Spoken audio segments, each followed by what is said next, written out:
because when your colleague Scott was on here eating hot wings, so he actually made a compelling argument to move from opera to Oprah. And how and where do you stand on that very controversial view? He's coming back next week, so we're going to revisit the subject.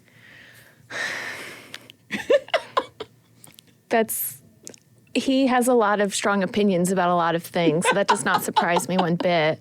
I've not heard his argument. I did not watch that part of the interview. I watched him sweat a lot while he was eating wings, and he's gonna hate that I said that. Sorry, Scott. Hey everybody, this is Tony. And this is Paul. We're coming at you from the Friends for Life podcast.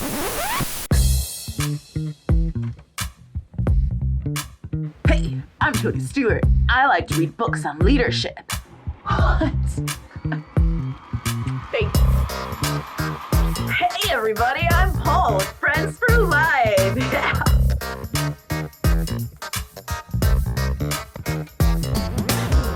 I have no idea what I'm doing. Hi, everyone. Welcome to the Friends for Life podcast. This is the Sarah takeover while Tony and Paul are out on the road interviewing people in all 88 counties. We're so happy you joined us today, and let's go meet our guests. Can you just talk a little bit about kind of what your job entails and kind of what you're working on at the moment, and then we can get into some more nitty-gritty stuff? Sure. So the Ohio Provider Resource Association, I think you've had some of my colleagues on previous episodes, is a trade association of providers who support people with intellectual and developmental disabilities.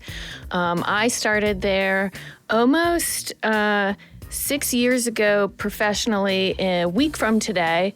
And I actually started out as an intern prior to that. I was getting my social work degree and then joined the team after that ended. I originally started as a policy analyst and did a lot of more administrative stuff, but have since came on and I do a lot of our grassroots advocacy. I do a lot of work at the State House on behalf of our members and the people they employ and the people that they support. Good. So, quick question, side note. So, is 6 years, does that make you the senior staff there right now? So, technically, no. Okay. So, Sonia has been there just slightly longer than I have, although she came on after I had started my internship. So, from when I started my internship to now, I'm only our accountant who is just contracts with us. So, I've been there the longest, just not professionally. Okay. I mean, I just feel like if I were you, I'd maybe just throw that around sometimes. Does that happen? I sure hope it does. Okay, good. Occasionally. Well, I would hope. When it's advantageous. As the senior member of this team. Yes. So your undergrad is in social work. Mm-hmm. And you are currently in law school. I currently am putting myself through the misery of law school, part-time law school, yeah. Okay. So how does that, if you were just kind of not just a policy analysis, it's fine. I hate reading all our policies. So all the DD field policies, anyone who's willing to read those, I should be much more kind to. But how did you kind of make the shift from that and then into advocacy? And did your work with the advocacy portion of it kind of prompt you to go to law school? Or was it the other way around, pursuing law school?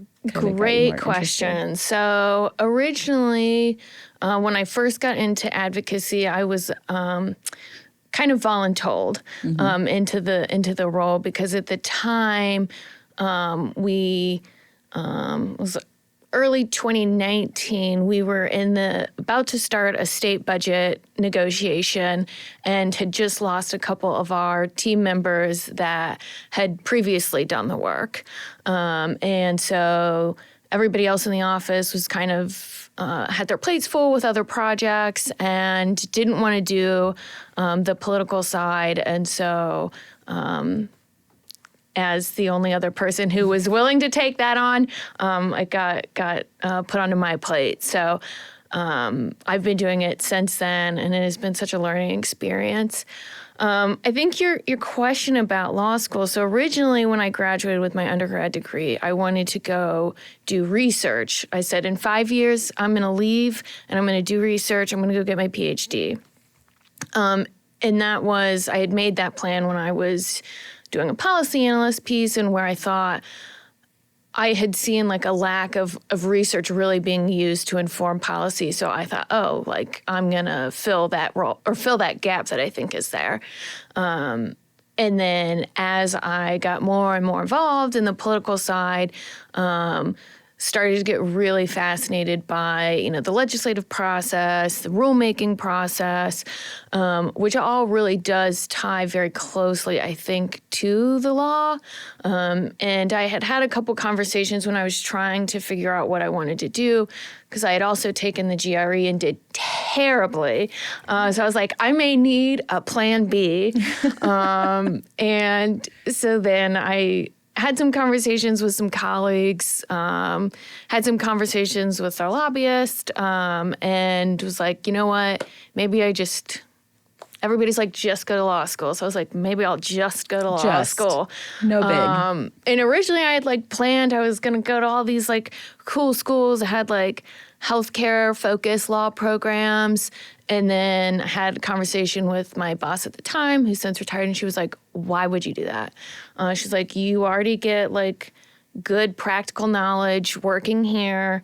You may as well just go to one of the local schools in Columbus, do the part-time program, work full-time here, and you'll be probably better off. And hate to say that she was very much correct. So that's how I decided to go to law school. So you mentioned the GRE, because I have never taken the GRE, and I at some point also would like to maybe go back to school. And that terrifies me very much. And I'm also very scared if you did terribly.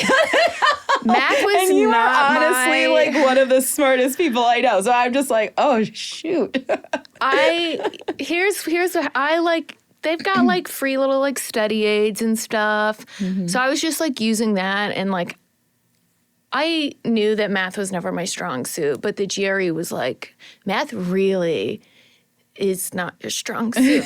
So I'm just confirming fair what enough. you already know. Fair enough. I will carry my strengths in other part of my life. So. Oh my gosh. Yeah, well, that's terrifying, and now I'm going to have to recover from that. So, so when you kind of talk advocacy, can you kind of...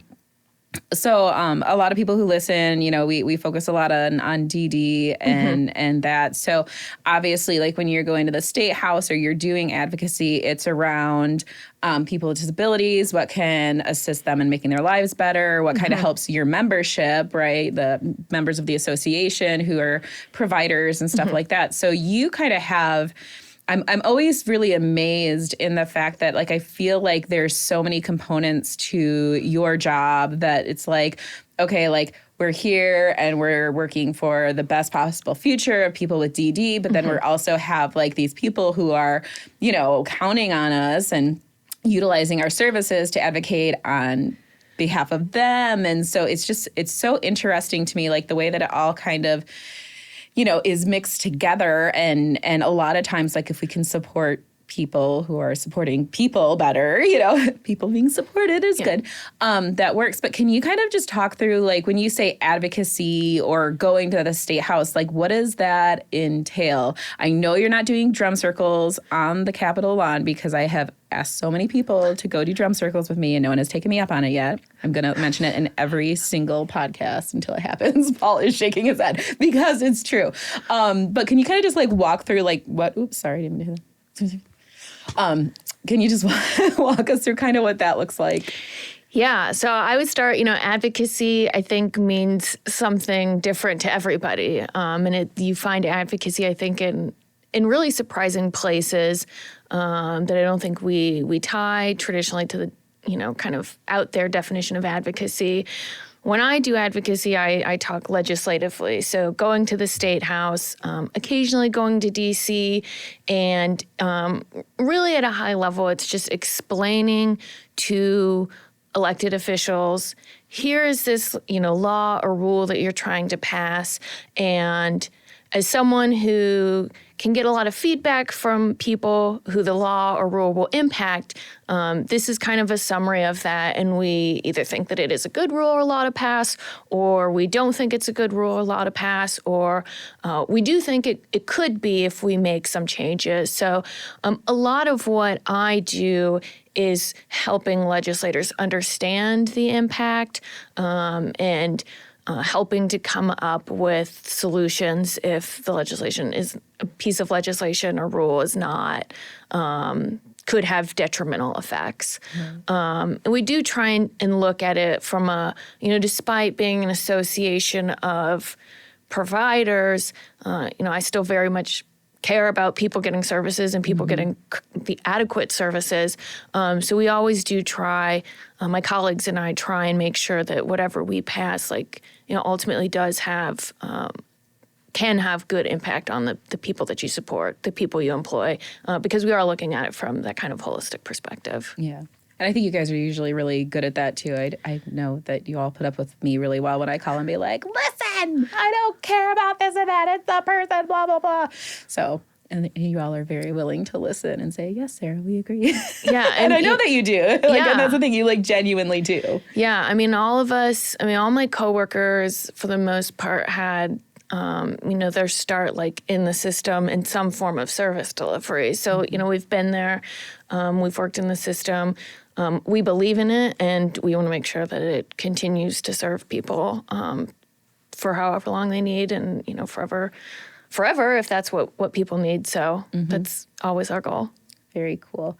Did you want to talk a little bit? So you guys are putting on an Advocacy Army, and you have worked your butt off on kind of coming up with a curriculum and kind of helping people get their stories out there and be able to, have that grassroots effect. I feel like almost every podcast too, we've had this conversation and we just have to get feet on the ground, right? We have to get our local communities involved so that we can then make a statewide change, a national change and stuff like that. So you guys are working really hard and have had multiple sessions on kind of helping people with that process. So did you want to talk a little bit about that? Because I think it's fabulous. I thoroughly enjoy it.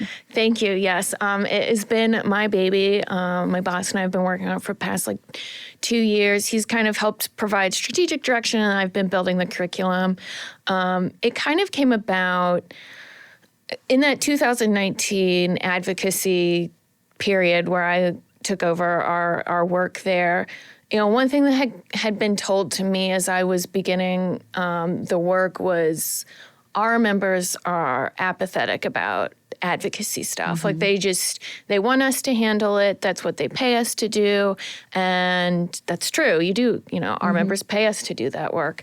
But one thing that I really started to notice is I was not convinced that it was apathy that providers had around it. I really started to dig into previous communication that we had sent out around advocacy, specific to the budget, state budget, and I realized that we did not do a very good job explaining to people, when we say, go advocate, go talk to your legislator, we weren't giving our members really any kind of direction. So we were just assuming that people knew how to do that.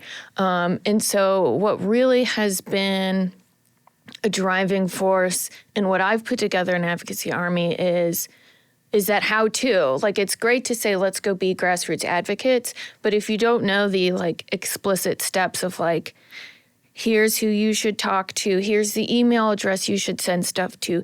If you want to go submit testimony, you need to make sure that you have a witness slip. All of these really kind of little things that are very technical, but that I think are super important to understanding the process. And I think we've seen that as our providers, their families, their boards, their people they support, as we've given them better direction that's very explicit, people are much more comfortable doing advocacy work, and we've seen our participation absolutely skyrocket.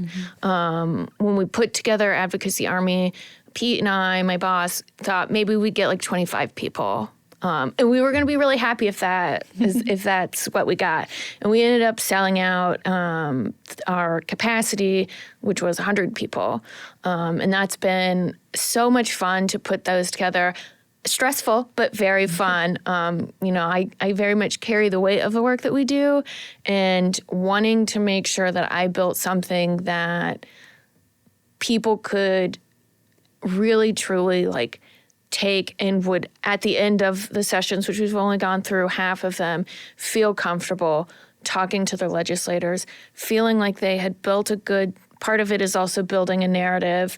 So feeling like people had the technical know-how to actually do advocacy, and then that they had something that they felt comfortable presenting to a legislator. That was the ultimate goal, and I feel like we're starting to get there. So. Yeah, well, and I think that's so important, too, because it is so broad, go advocate, you exactly. know? Yeah. What does that mean? I can email this person, or, I know a lot of times, too, there's pre-made forms, and I always, if I don't have a lot of time, I'm just okay, sign your name, send it out. But also know from past experience, when I put in personal information, when I make the story a little unique, then that is a whole different ball game. And I do get more response. I don't get just the pre-written response back, right? I might actually get an email from the senator or a representative or something like that. So I think that's really, something that people need to know. And not that there's not power in, the numbers, in numbers and stuff like that. But if you can make it a little more personal and something relatable, not just, all that. So even just the ability to say this is kind of how you write a narrative, and maybe, Sarah, you don't want to be so wordy, maybe just get to the point, and, so to just kind of help shape that. I think that that's really good for people to be able to do and stuff like that. So where do you see, so I know you're working very hard, there's this big push right now.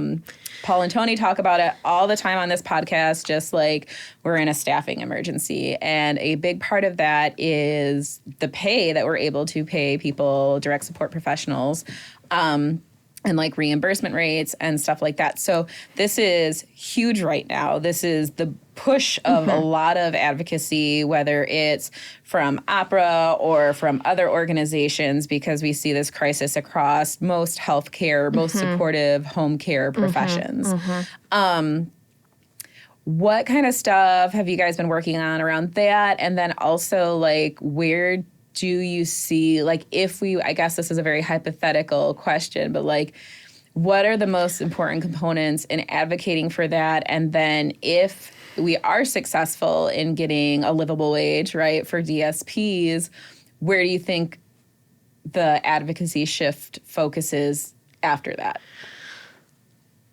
I would say, so the first question around advocacy, I would say, most legislators, some have connections to the system, and I mean the system being broad, home care, home health care services, that providers of APRA, members of APRA provide, but most don't.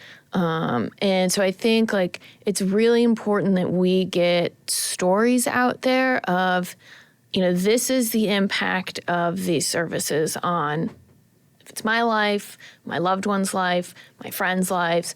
I think, from someone who's receiving services, those are really important. And then also, stories of our DSPs are really important, and our frontline supervisors are really important. Because if we don't have those narratives, legislators do not understand the need. So we have to make the case of, this is why these services are important. This is why you have to fund them. Because if you don't fund them, then where else do people have to go to get care? And putting that together in, a short little elevator speech that, you can just deliver that is second nature, I think is really important. So I guess, listeners, if you find yourself in one of those categories, I would really encourage you to think about how would I tell my story in maybe 5 minutes, no longer than that, because legislators are super busy and they've got all sorts of other issues. So you just need something short that you can deliver fairly quickly that can really pack a punch and explain why our services are so important. Does that answer the first question? Yeah. Okay. And then the second question, so where do we go from here if we're able to get wages, if we're able to get such a historic increase to where we can really fully support DSPs the way that they deserve to be supported? That is a super loaded question. And we can get super technical about economics on here if you'd like me to dig into that. And I don't know if listeners want to hear me go on my diatribe down that pathway, but I can do that. I mean, I think there's always going to need to be a push for advocacy for higher wages, just because we've got big inflation right now. I don't think our wages will ever stagnate. They shouldn't, because I think the nature of services that we're trying to deliver now and that we've prioritized are going to require that we continue to get better trained, higher quality staff. And so whether or not it's a big push for, every service to be able to support a specific wage or not, I'll probably start to sound like my boss here, and he would say we would need to start, I think, looking at services for people with, more intense needs, being able to support, our multi-system youth, making sure that people who are providing really hard services are getting paid for that, which they're all very hard, but I don't want to discredit any service that anybody is providing, so... No, but I mean, I totally get that. So when I started out, I always, share my story. I started out in this field completely by accident. I didn't even realize what I was getting into. Not until I walked into the house, which I don't know how you go through med admin and reading plans and not get it. But there's some commentary we could pull out in that story, Sarah. Yes. Well, you all met me. So but when I started, it was a very complex house. And so it was just the highest needs, total care, what we would call behaviors, some aggression that could happen from time to time. And so it was just, for an 18-year-old to be oh, okay, this is I just thought that's what the field was. And then I, moved on from there. I'm oh, I can just go take someone to the movies. That's cool. So there is a different skill set for different places. And I think understanding, and I just always person-centered is such a huge word in our field, but we don't, we want to plan person-centeredly, but person-centeredly, did I make that up? Yes, anyways. We want to be person-centered in our planning, but then when it comes to funding or, other supports, then we don't necessarily, it's just the same across the board. And so I think there is definitely, a conversation or that, a starting place, and not that community building is obviously so, so important, but maybe that takes a different skill set than someone with, very Evie who needs G-tube fed, insulin, suction, all that stuff. There's a different skill set, and maybe really looking in at those skill sets and saying that. And I know that we've implemented a lot of practices at RVI as far as tiers, the more flexible you can be as to where you work, and the cares that you can provide, and, then the higher the pay. So we definitely utilize that, and we probably stole it from Pete. Probably. It's fine. He's good. He's not here. Yeah. I mean, I usually give credit. So, but yeah, and I know a lot of different agencies are doing that right now too. So, there was another thought that I had when we were just kind of talking about DSPs. Oh, but I wanted to go back too. So we did just get a rate increase, and before that, we got a rate increase for people working HPC. Correct? So there was a raise for people who did the homemaker personal care, which is more residential, not necessarily a day programming or anything like that. So we got that raise, which was great. And then we got an additional 4% this last budget that went across all services. So prior to that, when had there been an increase? So there had been some initiatives to try and infuse money into the system. but they had various strings attached to them, if you will, that made it not as consistent as what we've saw the past two budgets.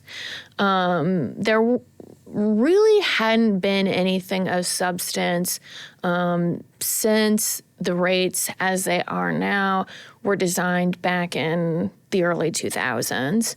And that, those rates were designed obviously using the way that we delivered services back in the early 2000s. And so we've changed significantly. I think your point of, person-centeredness, we designed those rates when I think, that was an idea and we wanted to support that, but the way we delivered services was just completely, I wouldn't say at odds, but that was just different than how we deliver them now. But we're still using this old rate methodology that really doesn't capture the changing nature of services. So it had been quite a while. And, hopefully I think we're going to see within the next few years, probably like within the next, I'm going to say this and know that sounds very far away, but probably within the next 5 years, we're going to have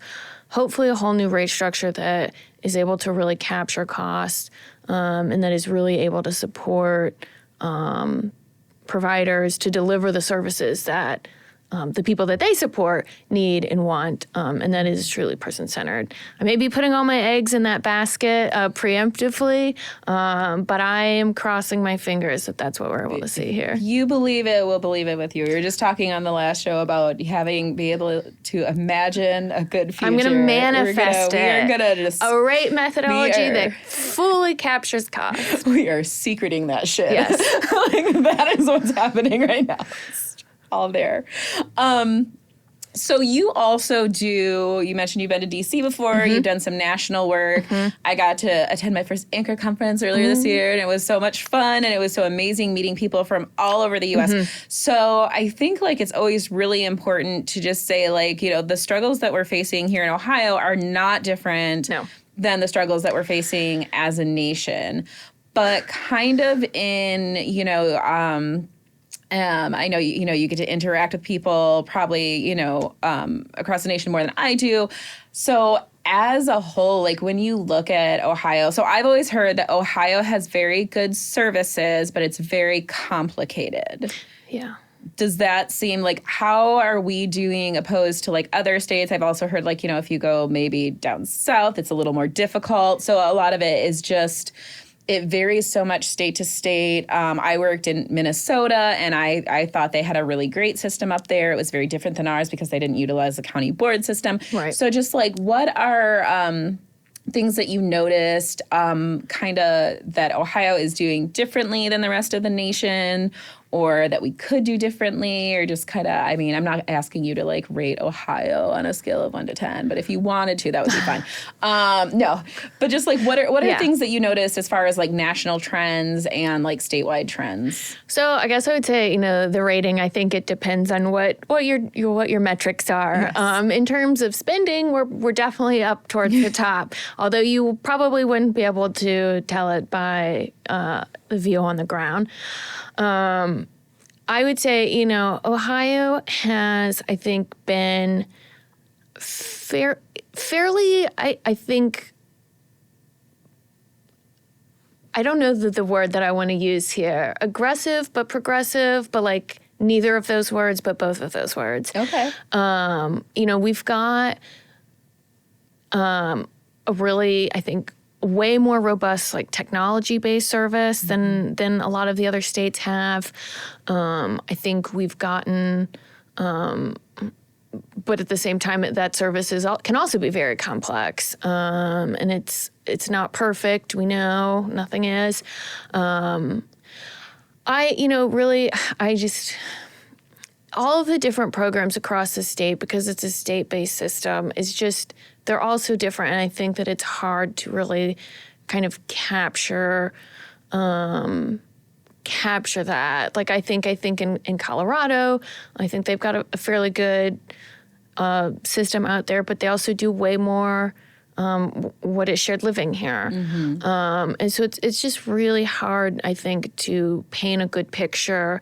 And even when we look at some of the like national comparisons that get put out by a couple different national organizations, it's still kind of hard to really parse through that because of just the nuances. One thing that makes Ohio really unique is that we have a cabinet level department, so the Department of Developmental Disabilities.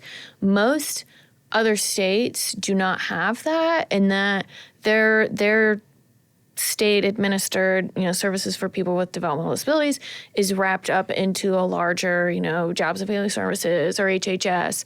And so the voice of those services get kind of, I don't want to say drowned out, but there's just more that people have to compete with to have, their voices and issues heard, where we have a seat at the table, if you will, particularly in the governor's mansion, where I think the governor's cabinet, where I think it plays the most important role. Our services are able to be advocated for, and we have a director who her whole job now is to advocate for, the services that her department administers. Where in other states, you may have a director of HHS, and they have all sorts of issues that they're trying to push forward. So I think in that respect, it has made the services for people with developmental disabilities in Ohio, it has really benefited, and it has made it a little bit easier for Ohio to get things done that I think are seen more progressive, that are maybe on the, forefront, and that other states have started to follow. So I think probably went in a little different direction than what you were anticipating. But I think that it's an aspect that I don't think we give enough credit to, of, the political landscape and why, no, I know your listeners are probably on here and they're like, Christine, you're full of it. Like, there's still so much work to be done. These services aren't perfect. I know it. I get it. But, I do think that we're in a better spot than a lot of my other counterparts.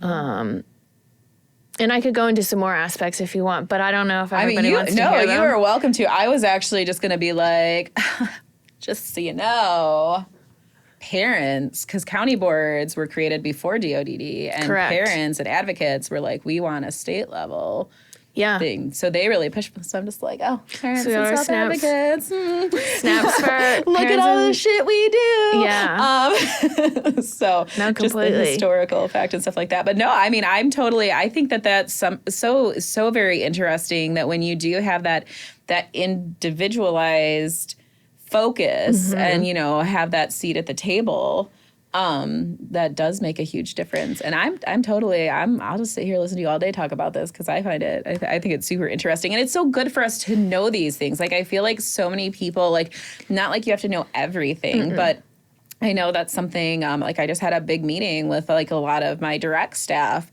the other day, and saying, okay, I want you to at least be aware of this. Like, I'm, know that this is what I'm doing, but these are, the status of different things and different advocacy going on, because it is so hard, and you get in your day-to-day life and you get busy. But I feel like any little bit of knowledge that can, like, just help you or help others know, like, what is going on. Like, I promise there's stuff going on and you don't feel it, but, it is happening. And our whole focus now is, okay, how do we just support the person and also support, the person served, and also the DSPs and our frontline management. So, yeah, I mean, completely. I think, one thing that is kind of weird about politics is that sometimes it's just hard to, be screaming out on mountaintops, look what we did. Right. Look at all this stuff. And admittedly, that's probably not, it's an area where I think opera could probably grow a little bit, really being able to share our successes, and in a way that, you can share with your staff, you can share with your families, you can share with the people you support. Look what we did. Look what we were all a part of. And, there's also some times where there are things that get, push through that, the legislature is obviously full of human beings. I think we forget that. And sometimes our legislators like to take credit for things. And so sometimes we have to let them take credit for things that, maybe was more the work, some of the work that we've done behind the scenes and some of our partners have done behind the scenes. But, if that's what it takes to get stuff across the finish line, let people have their celebrations. That's okay. We're going to continue to do the work regardless of whether or not we get the publicity for it. And that's, again, my whole team, we've all got to our position because of our work in the system. And so we're going to continue to advocate for it, whether or not we post about it on our Facebook. So, yeah. I know. I do feel sometimes, because you guys do, you do a lot. You do a lot. And I think it is so easy to forget, or being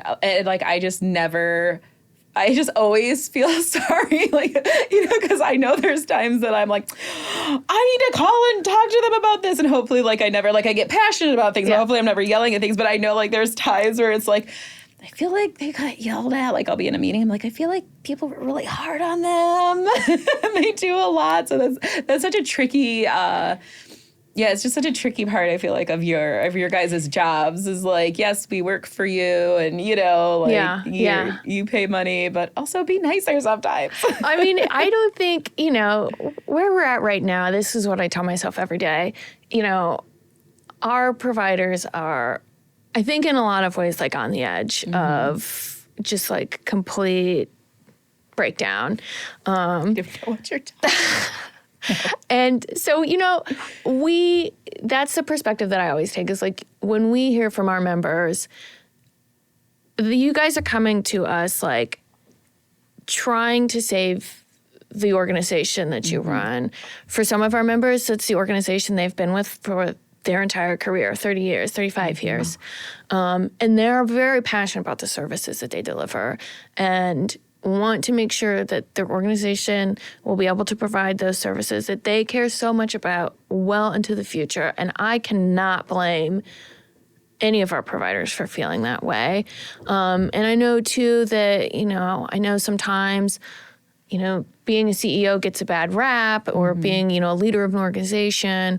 I just think it can be, I think, a lonely job for you guys, our CEOs. And we at Opera, I think, are viewed somewhat as an extension of the state because we do have close connections up at that state. So, we view it, too, as just getting feedback, and we can help consolidate all of the feedback that we get, regardless of the volume that is told to us at, and present it in a way that I think makes sense. So we do appreciate the feedback that all of our members provide us. I mean, we wouldn't be able to do the work without it, right?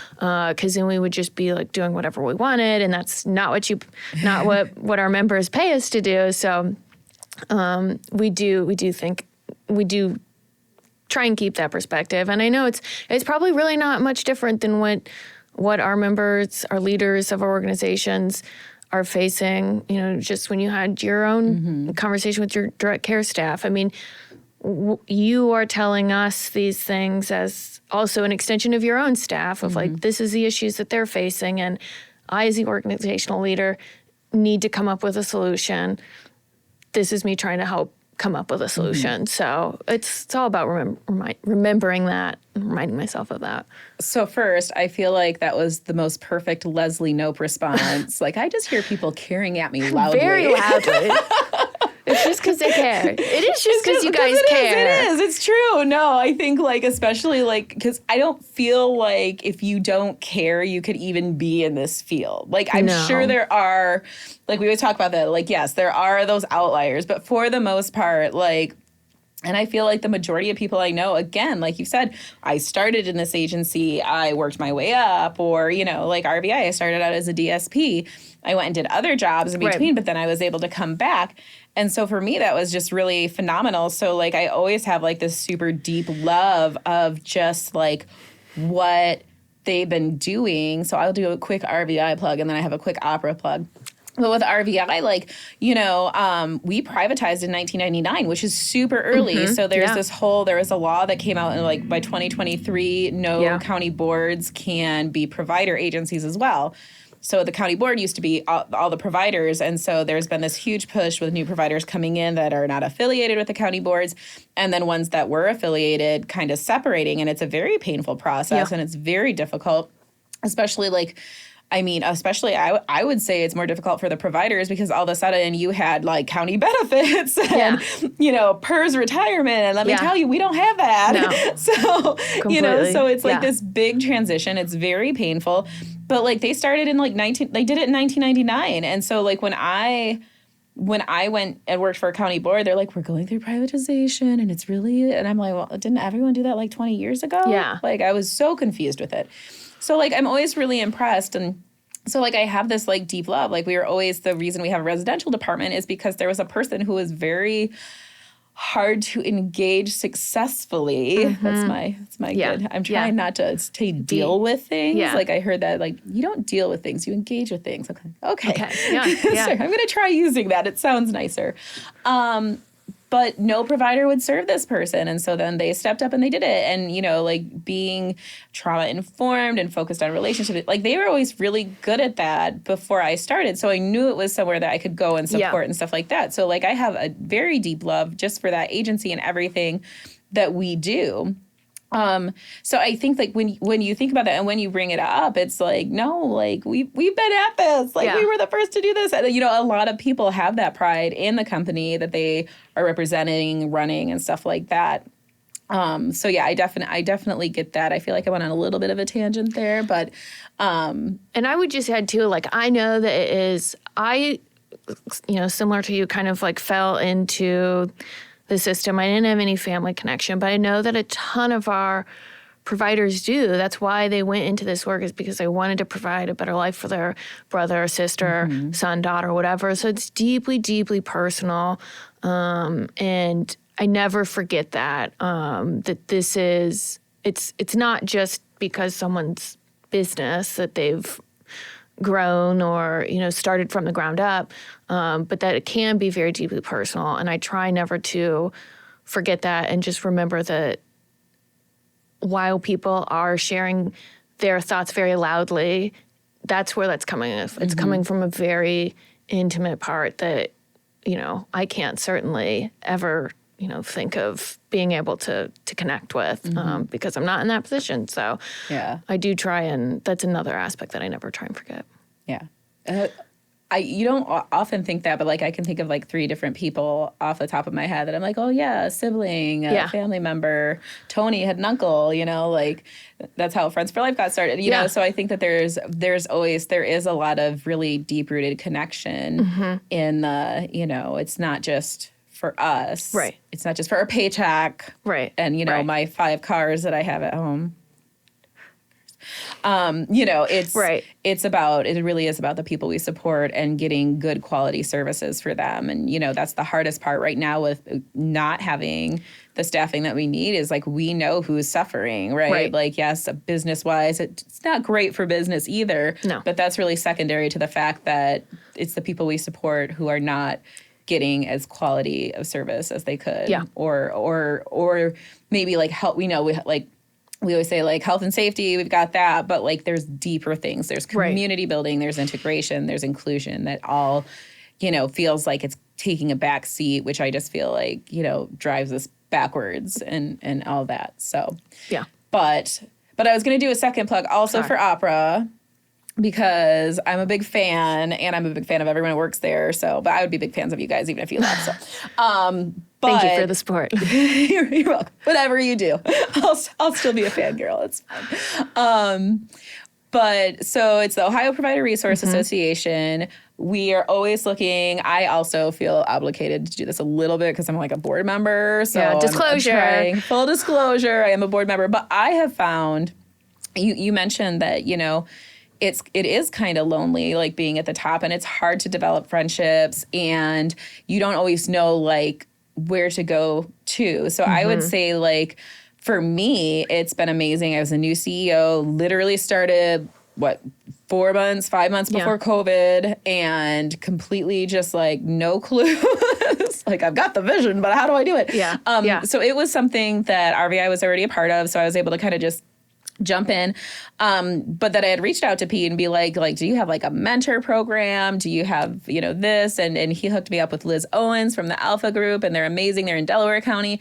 And so it's just been such a really wonderful thing in my life to get to meet so many people from across the state, to network, and to feel that support, because it does often feel alone. And I've met so many amazing people through being a part of that I'm just like, I don't even know where my life would be without this, Yeah. So just the ability to do that and to have that, and to have like, during COVID, I mean, it's always a good idea, but like, especially during COVID, the rules were changing so quickly that literally we would go to different county board meetings because we serve in multiple counties, and half the time we had the information before they did, and just being able to stay up with that, especially in a field that, I know that you said that Ohio is seen as very proactive and, stuff like that. And I do appreciate that. But I know sometimes in the day-to-day of it, like I feel like that we're all reactive. Like, so that's fair.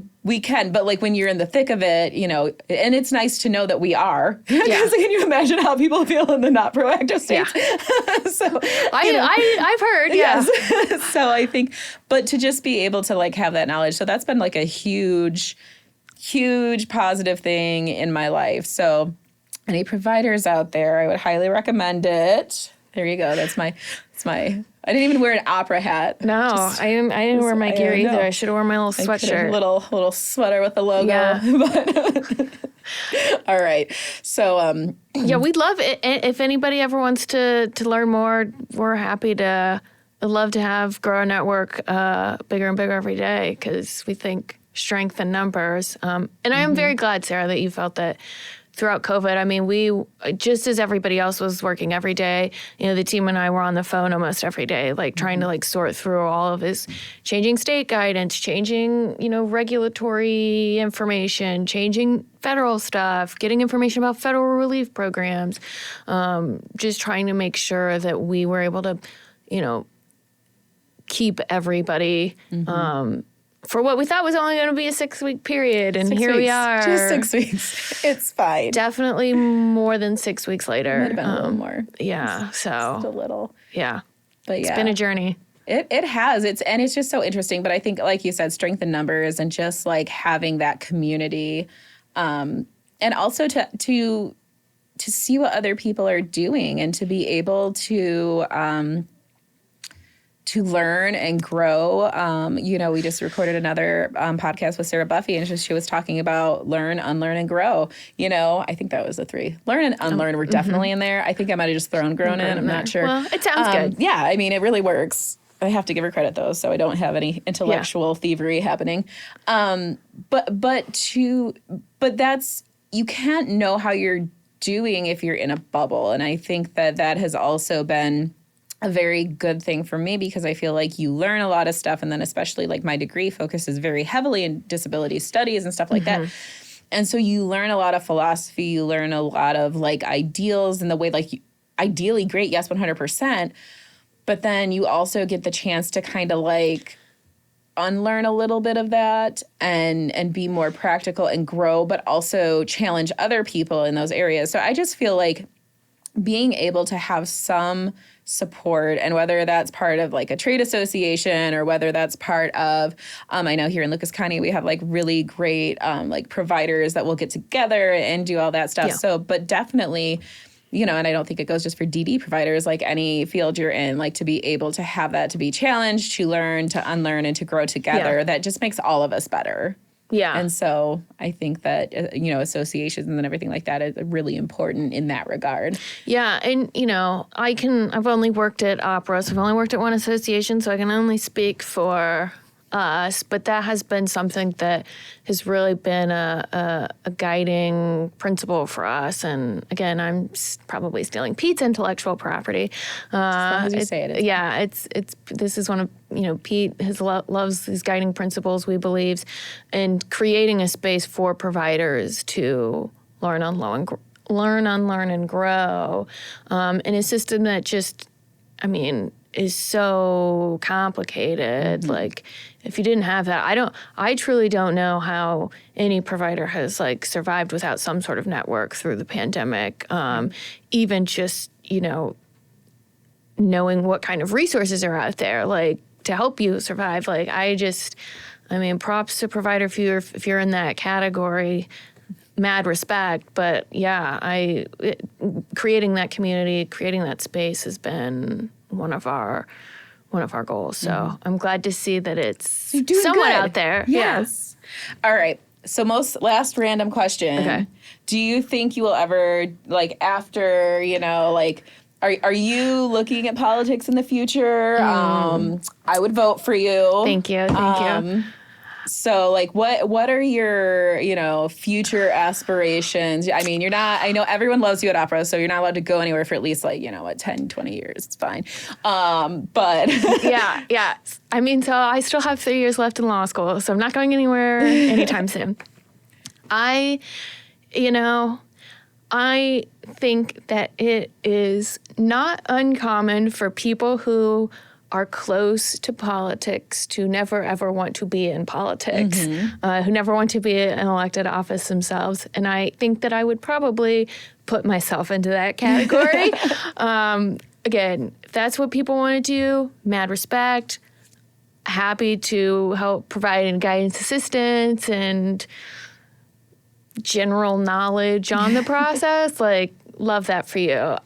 Probably not for me. I am an intensely private person, and I do not think that I would enjoy having my life out for everyone to see. So probably not going to go into politics. Future, I don't know. I, used to be someone that was in 5 years, I'm going to go get my PhD, and then I'm going to do this, and then I'm going to do that, and then I'm going to go work at this organization. And then I took the GRE and that did damn terrible. GRE. I know, let me tell you. Gosh darn it. But I realized, and then when I decided to go to law school, I was just you know what? Let's just see where the wind takes me. Because I was learning that there are all these opportunities out there that I probably don't even know exist. And so no sense of trying to box myself in into the future, and we'll just see what happens. Okay. I do have one more, random. Yeah. Okay. No, this is very important because when your colleague Scott was on here eating hot wings, so he actually made a compelling argument to move from opera to Oprah. And how and where do you stand on that very controversial view? He's coming back next week, so we're going to revisit the subject.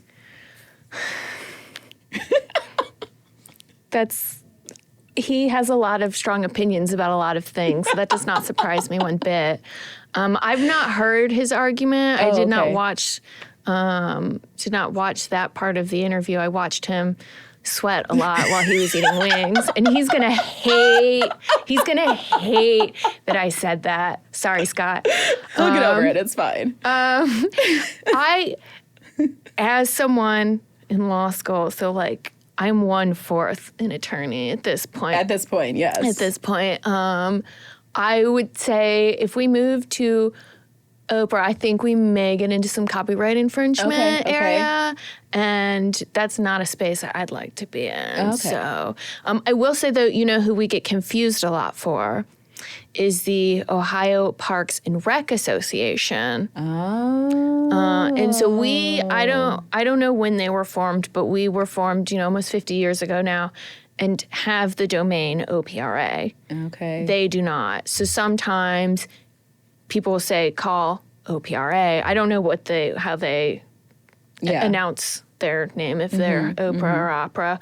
But we have had a couple legislators a couple times call, being like, I want to know about this, like, Parks and Rec. And we're like, no, I'm so sorry. I think someone in your office may have been confused. That's not us. But while we have you on the phone. First of all, here's the phone number for the other organization. Second of all, let me tell you about our issues. Like we say at the office, ABA, always be advocating. So never lose an opportunity.